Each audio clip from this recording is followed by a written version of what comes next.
Hello friends, இன்றைக்கி நம்ம வந்து 3 கிலோ சிக்கனில் பிரியாணி செய்ய போகிறோம். அதுக்கு நம்ம கோழியை கட் பண்ணி வாங்கியாச்சு. இப்போ நம்ம எடுத்துகிட்டு போய் நல்லா இஞ்சி பூண்டு மிளகாத்தூள் கரம் மசாலாம் போட்டு பிரட்டி வச்சாச்சு கோழியை.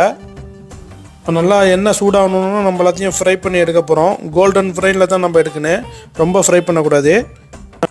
இதை மாதிரி நம்ம ஃப்ரை பண்ணி எல்லாத்தையும் எடுத்துக்கலாம். 1.5 கிலோ வெங்காயத்தை கட் பண்ணி வச்சாச்சு, தக்காளி பழம் வெட்டி வச்சாச்சு, மல்லி புதினாவும் ஒரு கட்டு கட் பண்ணி வச்சாச்சு. இப்போ மிஷினில் போட்டு எல்லாத்தையும் வெங்காயம்லாம் போட்டு நான் கட் பண்ணி ரெடி பண்ணி வச்சுக்கிட்டேன். இப்போ மசாலாவும் நம்மளுக்கு ரெடி ஆகிடுச்சு ஃபைனலாக. இப்போ நம்ம கோழியை போட்டு எல்லாத்தையும் போட்டு பிரட்டி நம்ம வேக விட்டு எடுத்தாச்சு.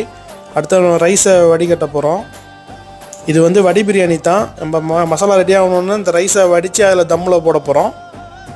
ரைஸ் பார்த்திங்கன்னா ஒரு 50% வெந்தால் போதும், பாக்கி வந்து நம்ம தம்மில் போடக்குள்ள வெந்துடும். இப்போ நம்ம ரைஸை போட்டு மசாலா போட்டு மேலே கோழியை போட்டு ரெடி பண்ணியாச்சு. இப்போ சூப்பரான பிரியாணி ரெடி ஆகிடுச்சு. வீடியோ பிடிச்சிருந்தால் லைக் பண்ணுங்கள், மறந்துடாமல் நம்ம சேனலை சப்ஸ்கிரைப் பண்ணுங்கள்.